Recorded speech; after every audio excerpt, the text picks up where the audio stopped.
일본에서 일하기 좋은 기업으로 꼽히는 회사들의 사례를 보면 공통적으로 나오는 이야기가 하나 있습니다. 나이와 성별 같은 고정관념을 회사 차원에서 없앤 곳에서 수십 년간 승진을 마다하던 직원이 50 후반에 처음으로 관리자가 되었다는 이야기입니다. 실력이 부족해서가 아니었어요. 저런 자리는 내 것이 아니야 하는 생각에 스스로 한계를 그었던 거죠. 그런데 이게 그냥 따뜻한 미담으로만 끝나는 게 아닙니다. 이 이야기 뒤에는 지금 한국 기업들이 외면하고 싶겠지만 반드시 마주해야 할 뼈아픈 질문이 있거든요. 나이 많다고 사람을 내보내는 회사와 그렇지 않은 회사. 10년 뒤 과연 어느 쪽이 살아남을까요? 이건 지금 일하는 우리 모두에게 던지는 질문이기도 합니다. 내가 다니는 이 회사는 내가 나이 들었을 때 과연 나를 어떻게 대할까요?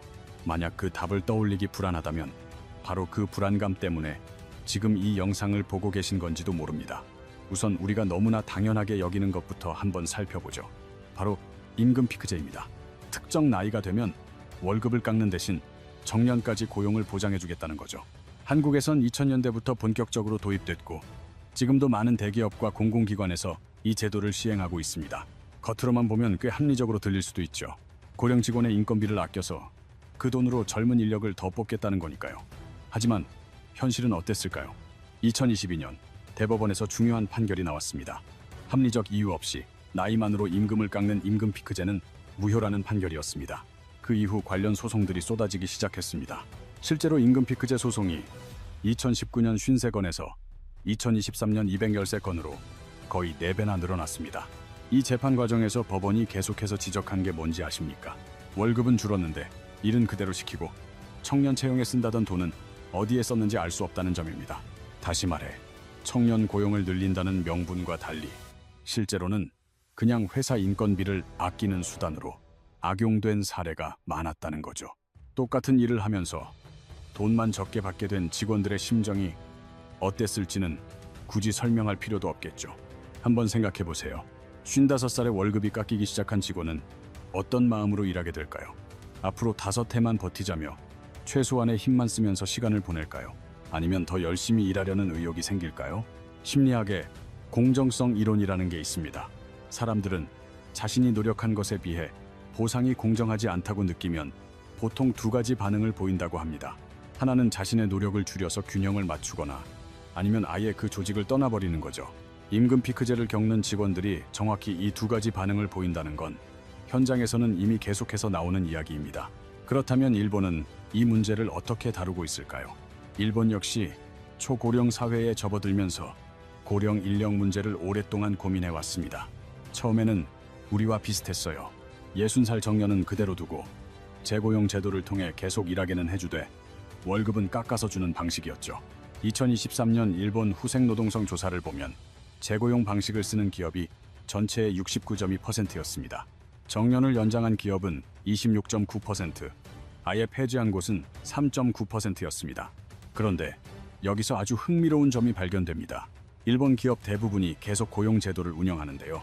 실제 현장에서도 단순히 나이로 자르기보다는 건강이나 일하려는 의지를 더 중요하게 여기는 분위기입니다. 물론 기업마다 선별 기준이 있긴 했지만 기준만 있을 뿐 실제 운영은 꽤 너그러웠던 셈입니다. 일본 노동정책연구기구 조사를 봐도 재고용 기준 1순위가 건강에 문제가 없을 것, 2순위가 일할 의지가 있을 것이었습니다. 보시다시피 나이는 기준이 아니죠. 그리고 이런 분위기 속에서 몇몇 앞서가는 기업들이 조용히 다른 길을 가기 시작합니다. 임금 피크제가 아닌 다른 길을 택한 기업들은 어떤 시스템을 만들었을까요? 핵심은 아주 간단했습니다. 바로 나이가 아니라 직급을 기준으로 삼는 겁니다. 쉽게 말해 이런 식입니다. 어떤 사람이 50살이든 65살이든 같은 팀장이라면 똑같은 월급을 받는다는 거죠. 나이 먹었다고 월급이 자동으로 깎이는 일은 없습니다. 대신 더 높은 직급으로 가고 싶다면 실력으로 보여주면 됩니다. 이걸 가능하게 하는 게 바로 사내 공모제, 영어로 잡 포스팅이라고 불리는 제도입니다. 회사에 빈자리가 나면 누구든 지원할 수 있는 시스템이죠. 당연히 나이 제한은 없고요. 60대 직원도 지원 가능하고 선발 기준은 오로지 그 일을 잘 해낼 역량이 있는가 뿐입니다. 실제로 GPTW 상위권에 오른 일본의 한 다국적 기업이 이 제도를 운영 중이었습니다. 그 회사 관계자의 말입니다. 우리 회사에서는 누가 몇 살인지는 아무도 신경 쓰지 않습니다. 모든 직원에게 동등한 기회가 주어지고 사내 공모에서 나이는 전혀 고려되지 않습니다. 실력만 있다면 얼마든지 도전하고 선택받을 수 있다는 뜻입니다. 그리고 바로 이 점이 시니어 직원들의 가장 큰 만족 요인이었다고 해요. 이 구조가 주는 효과는 시니어에게만 국한되지 않습니다. 젊은 직원들도 실력만 갖추면 나이와 상관없이 성장할 수 있다는 믿음을 갖게 되니까요. 반대로 시니어들은 실력만 유지하면 조직에서 밀려날 걱정이 없다는 안정감을 얻게 되고요. 이 두 가지가 함께 작동하면 조직 전체의 동기부여 수준이 높아집니다. 세대는 달라도 같은 규칙으로 경쟁하고 협력하는 구조가 생겨나는 거죠. 나이 든 여성이 이런 자리는 좀 이런 사회적 편견 때문에 스스로를 막던 직원이 회사가 그 편견을 없애주자 관리직 제안을 받아들였고 회사는 계속 성장했습니다. 그런데 여기서 많은 분들이 이런 질문을 하실 거예요. 60살이 넘으면 정말 생산성이 있을까요? 나이 들면 일하는 능력이 떨어지는 건 당연하잖아요. 이 질문에 대해 경제학적인 관점에서 한번 답해 보겠습니다. 한국노동연구원의 연구를 보면 고령자는 생산성보다 임금을 더 받는다는 통념이 실제 데이터와는 차이가 있다고 합니다. 나이가 들수록 임금이 오르는 연공서열 임금 체계 때문에 겉보기 비용이 커 보이는 것이지 실제 생산성이 낮은 건 아닐 수 있다는 뜻이죠. 실제 현장의 목소리는 더 직접적으로 와닿습니다. 일본에서는 70이 넘은 건축 시공 관리 자격증 소지자가 재취업에 성공하는 사례가 늘고 있는데요. 기업들이 왜 이분들을 찾는지 아시나요? 젊은 인력은 단기간에 따라잡을 수 없는 현장 판단력과 위기 대처 능력, 바로 그것 때문입니다. 어떤 일이든 처음부터 끝까지 제대로 끝내본 경험이 현장의 핵심을 빠르게 짚어내게 만들어준다는 거죠. 숫자로 한번 살펴볼까요? 2024년 기준 일본의 65살 이상 노동 인구는 946만 명으로 전체의 13.6%를 차지합니다. 만약 이분들이 모두 생산성이 없다면 일본 경제는 지금보다 훨씬 심각한 위기에 처했을 겁니다. 이 13.6%가 실제로 기업에서 성과를 내고 있기에 그 자리를 지키고 있는 겁니다. 물론 60이 넘는다고 모두가 똑같이 생산적일 순 없겠죠. 나이가 들면서 신체 능력이나 학습 속도가 떨어질 수도 있고요. 하지만 그건 젊은 사람들도 마찬가지 아닌가요? 어떤 20대는 정말 빨리 배우지만 또 어떤 20대는 그렇지 않잖아요. 결국 이건 개인차의 문제인 거죠. 중요한 건 나이라는 잣대 하나로 사람을 판단하는 게 얼마나 엉성한 방식인지 기업들이 깨닫기 시작했다는 점입니다. 비유를 하나 들어볼까요? 오래된 와인이라고 다 좋은 와인은 아닙니다. 하지만 오래됐다고 무조건 버리는 것만큼 어리석은 일도 없죠. 어떤 와인인지를 먼저 봐야 하니까요. 직원도 똑같습니다. 몇 살인지가 아니라 어떤 사람인지를 봐야 한다는 거죠. 나이로 사람을 자르는 건 라벨만 보고 와인을 평가하는 것과 같습니다. 내용물은 보지도 않고요. 실제로 여러 연구가 일관되게 보여주는 점이 있습니다. 고령 근로자는 젊은 층에 비해 이직률과 결근율이 낮고 고객과 신뢰를 쌓는데 더 강점을 보이는 경향이 있죠. 단기적인 속도는 조금 느릴지 몰라도 장기적인 신뢰를 쌓고 실수를 줄이는 데는 오히려 더 강점이 있다는 겁니다. 기업이 이런 장점은 보지 않고 나이만 보고 직원을 내보낸다면 그 손실은 눈에 보이지 않을 뿐 분명히 존재합니다. 그렇다면 한국은 왜 이런 변화의 흐름을 타지 못하고 있을까요? 솔직하게 들여다볼 필요가 있습니다. 이유는 복합적입니다. 첫 번째 이유는 바로 임금 구조입니다. 한국 기업 대부분은 아직도 연공서열, 즉 호봉제를 따르고 있거든요. 나이와 연차가 많아질수록 임금이 저절로 오르는 구조죠. 이러니 고령 직원을 오래 데리고 있을수록 비용 부담이 기하급수적으로 커지는 겁니다. 그러니 기업 입장에서는 정년이 다가오는 직원을 내보내고 싶어하는 유인이 생길 수밖에 없죠. 그래서 임금 피크제가 도입됐지만 이게 또 연령차별 소송으로 번지는 악순환이 반복되고 있습니다. 일본은 이 악순환의 고리를 직무 중심 임금 체계로 서서히 전환하며 끊어냈습니다. 나이가 몇 살이냐가 아니라 어떤 일을 하느냐를 기준으로 급여를 정하는 방식입니다. 이렇게 되면 60이 넘어도 같은 일을 같은 수준으로 해낸다면 똑같은 급여를 받게 됩니다. 반대로 나이가 어려도 같은 직무를 수행하면 동일한 급여를 받는 거죠. 한국도 직무급제 전환 논의는 꾸준히 있지만 현실의 벽은 높습니다. 노동조합 입장에서는 기존 호봉제가 유리하기 때문에 반대하는 편이고 기업은 직무 분류나 평가 기준 마련이 복잡하다는 이유로 도입을 꺼리는 거죠. 결국 양쪽 다 눈앞의 불편함을 피하려다 구조가 그대로 멈춘 셈이죠. 이 교착 상태가 위험한 건 시간이 문제를 해결해주지 않기 때문입니다. 4년 뒤 취업자 수가 감소세로 돌아서면 그때 가서야 제도를 바꾸려고 해봤자 이미 늦습니다. 제도를 바꾸고 조직에 정착시키는 데만 최소 3년에서 5년이 걸리니까요. 지금 시작해야 2030년에라도 효과를 볼 수 있다는 겁니다. 변화에 필요한 시간을 구조적으로 확보해야 한다는 뜻이죠. 두 번째는 채용 관행의 문제입니다. 한국 기업은 사람을 뽑을 때 나이를 정말 중요하게 생각해요. 법적으로 나이 차별은 금지지만 현실에서는 이력서조차 못 내는 나이가 암묵적으로 정해져 있습니다. 50살이 넘으면 경력직 채용도 어려운 게 현실입니다. 30년 경력자가 지원해도 나이 때문에 떨어지는 일이 반복되죠. 일본은 이런 부분에서 조금씩 변화를 만들어내고 있습니다. 시니어 인재를 전문적으로 연결하는 회사들이 성장하고 기업들도 은퇴 인력의 자격증과 경험을 자산으로 보기 시작했습니다. 한국에서도 비슷한 흐름이 나타나고 있어요. 시니어 경력직을 연결해주는 채용 플랫폼들이 요즘 빠르게 성장하고 있습니다. 방향은 일본과 같습니다. 실제 사례로 전기통신 자격증을 가진 68살 남성이 재취업에 성공한 케이스가 있습니다. 이분을 채용한 중소기업 대표는 젊은 직원들이 기술 습득은 빠르지만 현장의 핵심을 파악하는 능력은 경험 없이는 얻기 힘들다고 말했습니다. 단순히 자격증이 아니라 그 자격증을 현장에서 어떻게 사용해 왔는지가 진짜 실력이라는 거죠. 특히 건설이나 전기, 토목 같은 기술 분야에서는 70이 넘은 자격증 보유자를 채용하는 중소기업이 계속해서 늘고 있습니다. 일할 사람이 귀해지니 나이를 따질 겨를이 없어진 겁니다. 세 번째는 조직 문화의 문제입니다. 한국은 직장 내 위계 질서가 강하죠. 나이 많은 부하 직원이 자신보다 어린 상사 밑에서 일하는 걸 모두가 어색하게 여기는 분위기가 있습니다. 나이 많은 직원을 대하기도, 젊은 상사를 모시기도 결국 양쪽 모두 불편함을 느끼는 상황인 거죠. 일본에 앞서가는 기업들이 이 문화를 바꾼 방법이 아주 흥미롭습니다. 바로 역방향 멘토링이라는 제도를 도입한 건데요. 젊은 직원이 시니어에게 디지털 기술을 가르쳐주고 시니어 직원은 젊은 직원에게 현장 경험과 고객 관리 노하우를 전수하는 방식입니다. 세대 차이를 상하 관계가 아니라 서로 보완하는 관계로 재정의한 거죠. 이렇게 하자 젊은 직원들 사이에서 시니어를 짐이 아닌 자산으로 본다는 이야기가 나오기 시작했습니다. 어찌 보면 당연한 결과죠. 20대는 디지털 도구 활용이 가장 빠릅니다.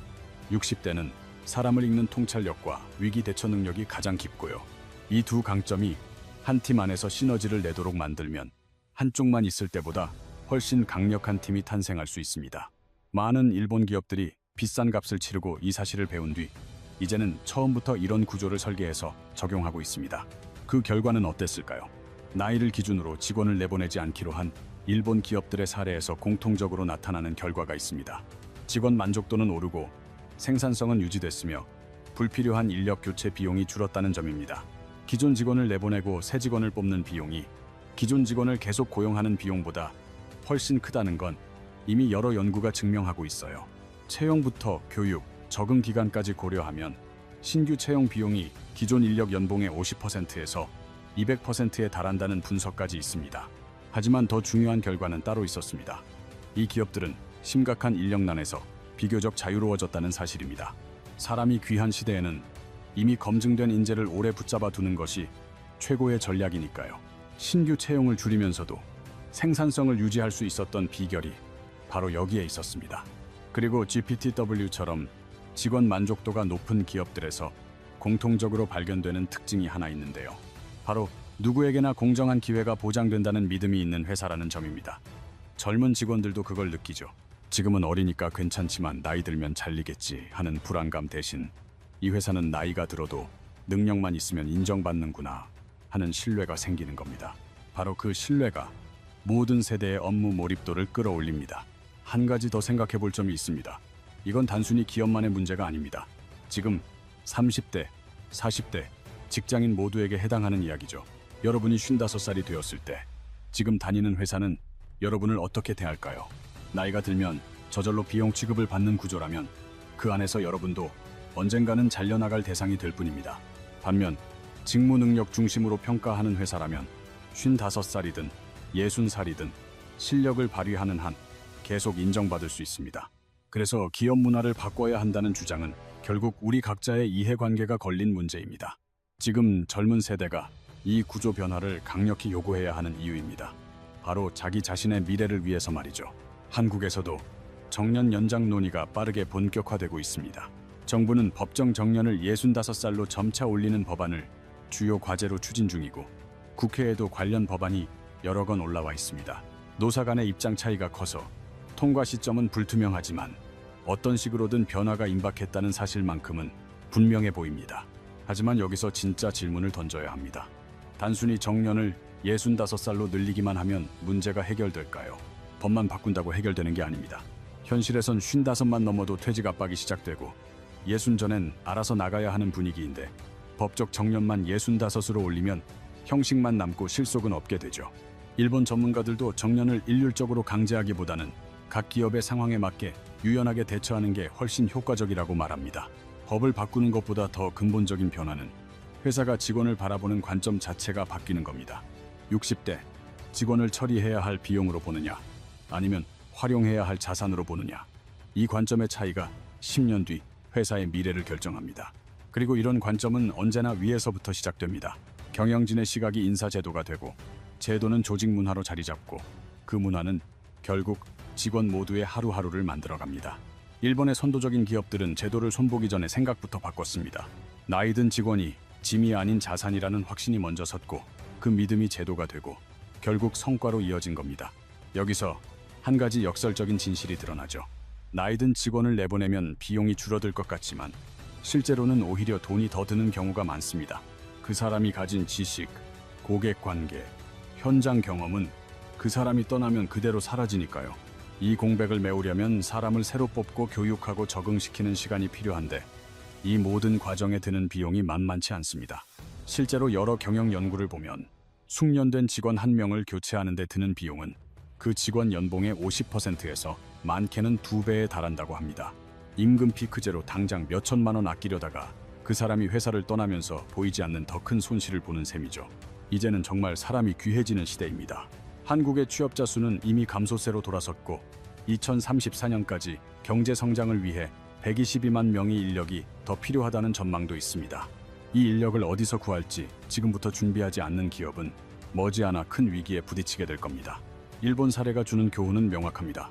나이 때문에 사람을 내보내지 않는 회사가 인재를 지킬 수 있고 결국 인재를 지키는 회사가 끝까지 살아남습니다.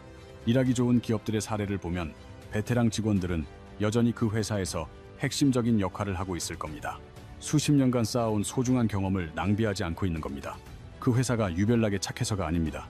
그 결정이 사업적으로 옳았기 때문입니다. 나이를 기준으로 사람을 내보내지 않는 것이 결국 회사에 더 이익이라는 걸 알기 때문이죠. 사람이 귀해지는 세상에서는 이 선택이 만드는 격차가 앞으로 더욱 벌어질 겁니다. 우리 기업들이 이 명백한 사실을 받아들이기까지 얼마나 더 걸릴까요?